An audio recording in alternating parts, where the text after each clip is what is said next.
Olá, pessoal! Tudo bem? Sejam bem-vindos e bem-vindas ao canal Inglês de Verdade. Hoje, você ouvirá um pequeno podcast para testar seu listening em inglês.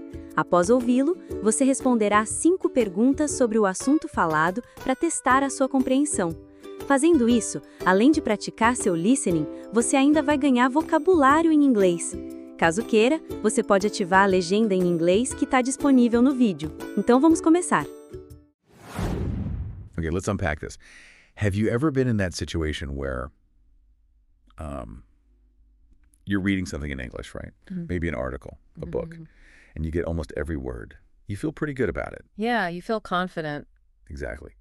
But then you hear someone speaking, maybe a native speaker, and suddenly it just sounds completely different. Oh, yeah. It's fast, words got to get swallowed or just run into each other, and you're left thinking, wait, what was that? Was that even English? It feels like a totally separate skill from reading, doesn't it? It absolutely does. That feeling of disconnect is just so common for language learners. You know, you've put in the hours, learned the vocab, the grammar. Right. You've done the work. You've done the work. But when it comes to that spontaneous, real-time spoken English, it just throws you a curveball. The sound itself is just different. And that difference, that's exactly what we've been digging into lately, isn't it? It is. We've been exploring some ideas around, well, effective ways to bridge that specific gap. The gap between reading it and actually hearing it and speaking it naturally. Precisely. The one between understanding written English and truly grasping and then, confidently speaking every day, natural spoken English. So this deep dive, it's all about a particular kind of practice we came across. Okay. It's really designed to train both your ears and your mouth to handle that real sound. So less about drilling more grammar rules. Yeah. Exactly. Less about adding more lists and rules, and much more about getting practical, hands-on experience with the actual sounds of the language as it's spoken. A hands-on approach. I like that. Tackling that feeling of being lost in fast conversations. That's the idea. So let's really zero in on why spoken English is such a unique challenge then. If you can understand the words on a page, why is hearing them out loud so much harder sometimes? Well, I think the biggest factor is how sounds change and interact when words are spoken quickly and naturally. Okay. In writing, every word is separate, Right. clearly defined by spaces. But when we speak, especially casually, we don't really pause completely between every single word. No, you don't. The end sound of one word often just bumps right into the beginning sound of the next one. Right, they connect, like the sounds just kind of flow together instead of being separate little islands. Exactly. That's called linking. Yeah. And beyond linking, there's also this thing called reductions. Reduction. Yeah.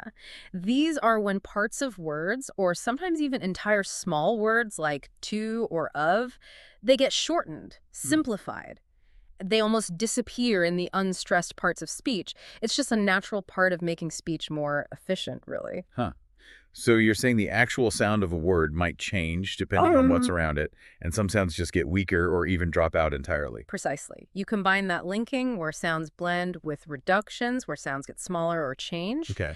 and you end up with speech that sounds very, very different from how the individual words look on paper, or how they sound if you say them slowly, in isolation. Can you give an example? Sure. Take a common phrase like going to.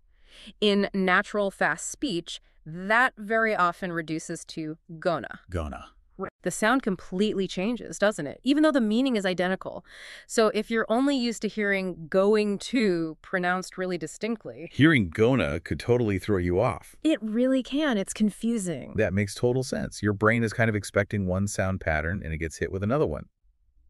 Okay, so understanding is tricky because of linking and reductions. What about the other side of it? Why is focusing on your own pronunciation so important when you're speaking? Well, this is where, the rubber really meets the road for actual communication. Getting your pronunciation closer to native-like sounds isn't just about sounding authentic. It's not just about the accent. No, it's fundamentally about clarity, about being understood. Small differences, really subtle differences in how you make a sound can completely change the meaning of a word. Right. And sometimes with, let's say, unexpected or even kind of embarrassing results.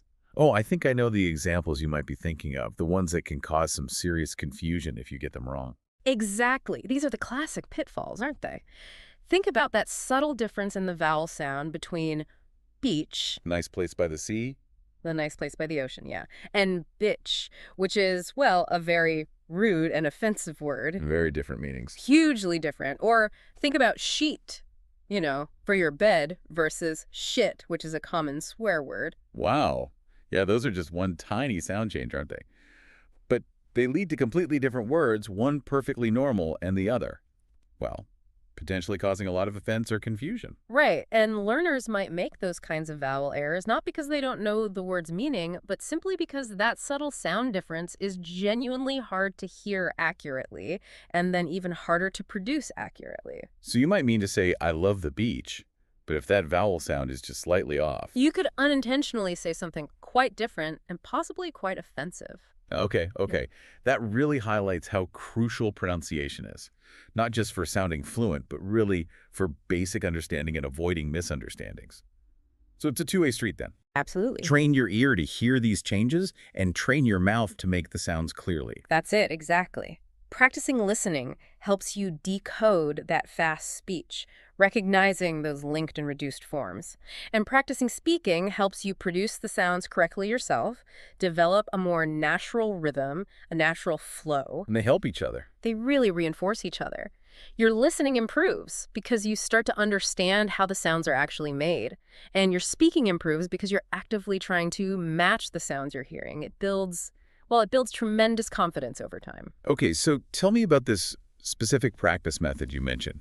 How is it structured to tackle these challenges, head on? Right, so this method, it's often presented as something like a pronunciation and listening challenge. The idea is to break down the practice into manageable steps, makes it feel less overwhelming, Like a structured workout. Think of it exactly like that, a structured way to get that ear and mouth workout we were just talking about. A language workout. I like that framing. So what's part one? What does that involve? Part one is usually called something like listen and guess. The idea is pretty simple. You hear a short sentence, maybe just a few words, played twice. Okay. And it's typically recorded at a natural kind of conversational speed. And my job, as the listener, is just to try and figure out exactly what words were said, even if they sound mushed together. Precisely. Listen really closely. Pay attention to the sounds, even if they seem to run together. After you hear it twice, there's a pause. Thinking time. Exactly. That's your moment to mentally, or you could even say it out loud, guess the sentence. Let's use a really common example you often see in these challenges. The phrase, did you get it? Okay, so I'd hear something that sounds maybe like, did you get it? Twice. Then I pause and think, okay, was that, did you get it? Exactly that. And then usually the next step in the challenge is the reveal and the explanation. So you'll see the written sentence, did you get it? Clear as day. And then, crucially, there's usually an explanation of how it likely sounded in the audio you just heard. So for did you get it? First, the explanation would point out that did you often links and reduces to something that sounds more like did ya. Did ya. Yeah. That's a perfect example. Instead of saying did pause you, the add sound at the end of did sort of blends with the Y sound at the beginning of you, and the vowel in you gets weaker. It just kind of collapses into did ya. That's fascinating how those two words just merge into one almost new sound. It really is. And just recognizing that when you hear did ya, it means did you. That's a huge leap for listening comprehension. It's almost like learning a secret code that native speakers use all the time. Yeah. So this first part, it really trains your ear to catch those linked sounds, those reduced sounds, and connect them back to the standard words you already know. Okay, that makes sense. Train the ear first. So after I've heard it, guessed it, seen the explanation, what's the next step in this workout? That brings us neatly to part two, which is repeat with focus. Now that you know what the sentence actually was, did you get it? And you've heard how it sounds naturally, did you get it? You get to practice saying it yourself. Okay, mouth training time. How should you practice repeating it, though? Should you try to sound exactly like the recording right away? That seems hard. Yeah, good question. The usual suggestion is actually to start by repeating the sentence slowly and clearly first. Like, pronounce each word very distinctly, maybe even exaggerating a little bit. Okay, break it down first. Exactly. Then you try saying it faster. You attempt to connect the words, use those reductions or linked sounds you heard in the recording, and really aim to match the rhythm and the intonation, the ups and downs of the original audio. Gotcha. And what specific things should you really pay attention to when you're doing that repeating part? This is really key to making the speaking practice effective. You need to focus consciously on the elements that make spoken English tricky. So first, Practice those linking sounds, connecting the end sound of one word smoothly to the beginning sound of the next. Like we talked about. Yeah, think about what do you want? Often sounds like what do you want? You practice making that smooth connection, that dud sound almost. What do you want? That's another big change, isn't it? What do you becomes what do ya? The sounds really are merging and changing there too. They really are. So you practice making that sound and maybe the reduced vowel at the end. Second, you focus on intonation. It's the musicality of it. Exactly, the rise and fall of your voice. Hmm. It's particularly important in English for conveying meaning, especially with questions. Are you asking something or are you making a statement? Intonation makes that clear. Right. And third, you practice consciously using those common reductions we talked about earlier. Like gonna for going to, want or for want to. Exactly. And others like let me for let me, gotta for got to, or have got to, kind of for kind of. These are just incredibly common in casual speech. And practicing them helps you use them too. It helps you feel more comfortable using them yourself, yes. But maybe even more importantly, it makes you much, much better at recognizing them when other people speak naturally. If you've practiced saying, I'm going to grab a coffee, you'll be much more likely to understand it instantly when someone says it to you. Okay, that makes a lot of sense. So part 1, listen, guess, understand the changes. Part 2, repeat, focusing on linking, intonation, reductions. How does the challenge get harder? What's in part 3? So part 3 is basically increasing difficulty. The fundamental structure of the practice stays the same. You still listen twice, pause to guess, get the reveal and the explanation, then repeat with focus. Okay, same steps. Same steps, but now the sentences get longer, and the pace might get slightly faster. It starts using language that's closer to what you'd hear in a typical everyday conversation. So it's building on the skills from parts 1 and 2, but with more complex, more real-world kind of language. That's exactly the goal, to gradually expose you to and help you practice with longer stretches of natural speech. So for example, in part 3, you might hear something like, I'm going to grab a coffee before the meeting. You want one? I'm going to grab a coffee before the meeting. You want one? Okay, yeah. That's definitely a bit more to process at speed. You'd hear that twice. Pause. Yes, you take that moment, try and decode it mentally. Then the reveal confirms the words, I'm going to grab a coffee before the meeting. Do you want one? Showing the standard form too. Right. And the explanation would break down the key parts again, highlighting gonna as that informal reduction of going to, maybe explaining that grab a coffee is a common casual phrase meaning get or buy a coffee quickly. Useful slang, yeah. And it also might point out how you want one. Often sounds linked, maybe like you want a one or even just want a one. You want a one. Oh, interesting. So you want to link and reduce it like that too? Absolutely. The T at the end of want can link with the A sound, and that A is often reduced to that weak sound, making it sound like wanna or wanna one. So part 3 just keeps layering in more examples of these phenomena in longer, more realistic sentences. This seems like a really systematic way to practice. Beyond just following the steps in the challenge itself, are there other things someone could do to make this practice method even more effective for them? Oh, definitely. A couple of simple things can make a huge difference, I think. First, don't just think you do the challenge one time and you're sort of done. Repeating the entire challenge or even just going back to parts of it later is incredibly beneficial. Repeating the same sentences. Why is that helpful? Wouldn't you just remember them? Well, you might remember the words, yeah. But each time you listen again, your ear might actually catch something new. Yeah, maybe you'll hear a subtle nuance in the intonation you missed, or a specific linking sound that didn't register the first time. Your auditory perception, your ability to hear these fine details, actually improves with repeated exposure to the same sounds. Huh, that makes sense. Your ear gets more tuned, maybe, to the specific way things sound. Okay, so repetition helps. What's another powerful tip? Okay, this next one. It can feel a little awkward for some people at first, I admit, but it's incredibly effective. Record yourself. Record yourself. Record my own voice repeating the sentences. Okay, yeah, I can see why that sounds a bit uncomfortable, but I guess I can also see why it would be useful. It absolutely is, because when you listen back to the original audio from the challenge and then immediately listen to your own recording repeating the same sentence, The comparison. you get instant objective feedback. You can hear exactly where your pronunciation or your rhythm differs from the model. Maybe you thought you were linking the sounds correctly, but your recording reveals you're still putting tiny pauses between words. Or the vowel sound isn't quite right. Exactly. Maybe your vowel sound isn't quite right, and hearing it right next to the native speaker's version makes it really obvious what you need to adjust. It just helps you pinpoint your specific areas for improvement much more clearly than just guessing. That feedback loop must be really powerful. Okay, those are great tips for using within the challenge format itself.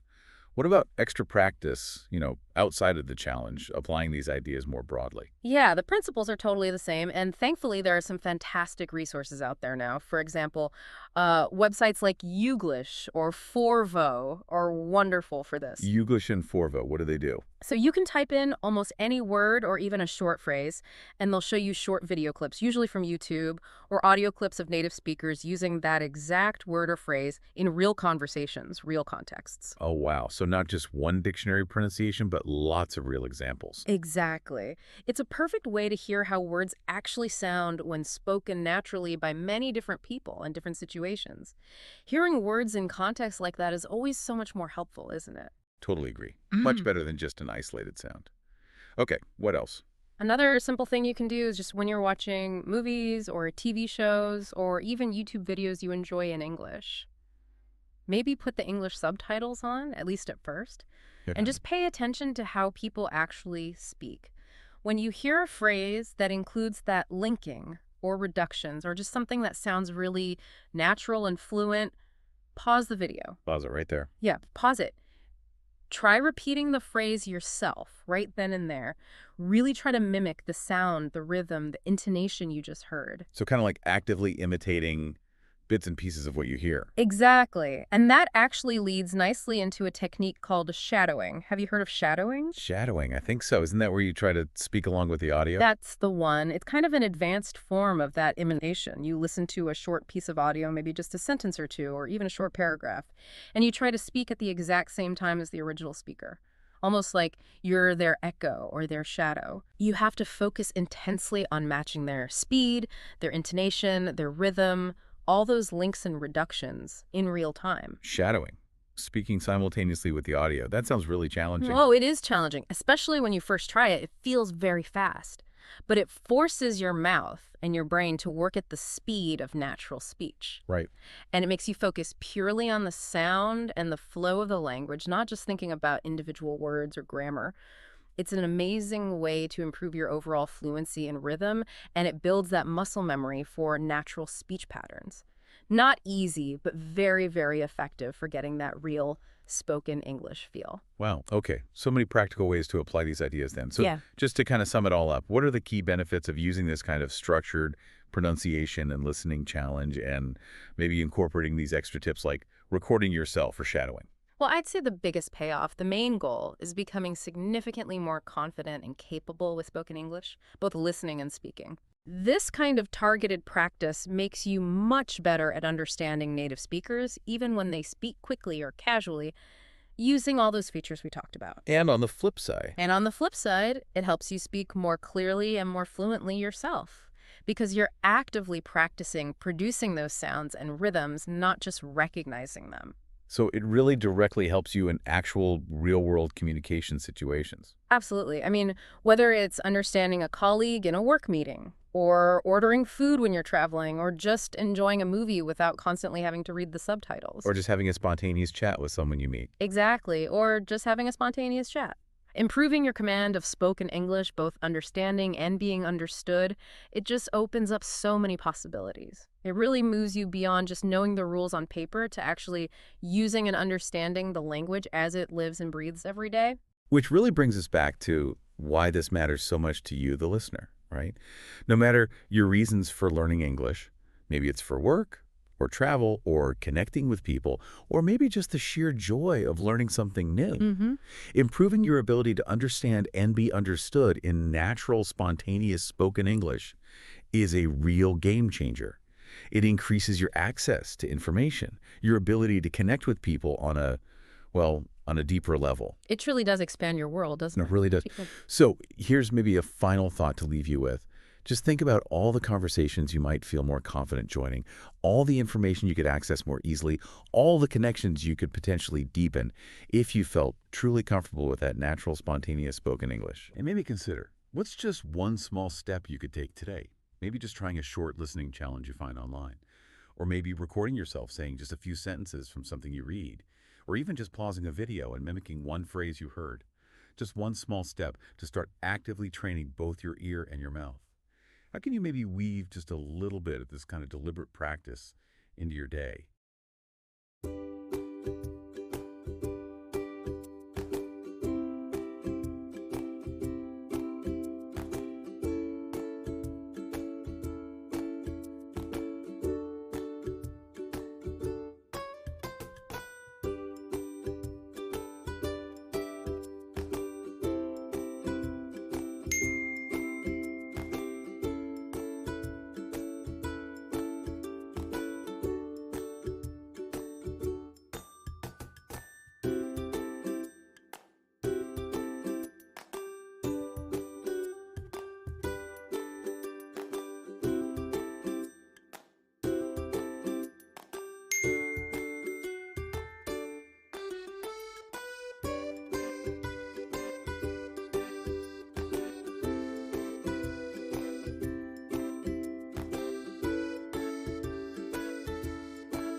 E aí, como você se saiu nas perguntas?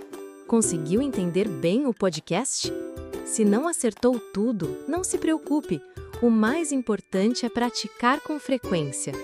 Você pode voltar o vídeo, escutar novamente e tentar de novo. Isso faz parte do processo de aprendizado. Se gostou desse formato, já deixa o like, se inscreve no canal Inglês de Verdade e ativa o sininho para não perder os próximos episódios. Ah, e se quiser mais vídeos como esse, comenta aqui embaixo. A gente se vê no próximo vídeo. Até lá e bons estudos! E se você assistiu até aqui e quer aprender inglês sem gastar um centavo durante todo o processo de aprendizagem, com acesso a ferramentas, atalhos e mentoria que vai fazer com que você absorva o inglês de forma rápida e natural, eu te convido a conhecer o método dos 9 Passos para a Fluência, onde você vai conhecer a forma correta de aprender um inglês. Good. Now we can go in the water.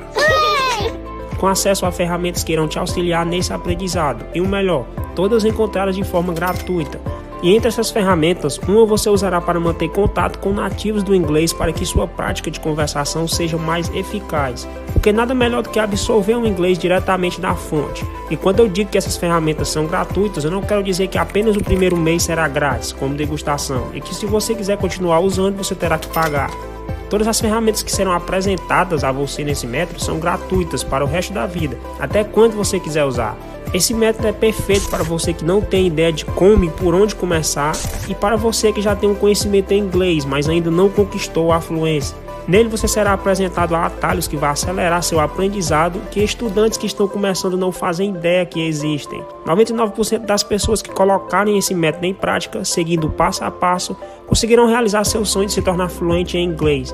Então, se você acha que finalmente chegou a hora de realizar seu sonho e dominar de vez o inglês, clique no primeiro link da descrição, que eu tenho certeza que você não vai se arrepender.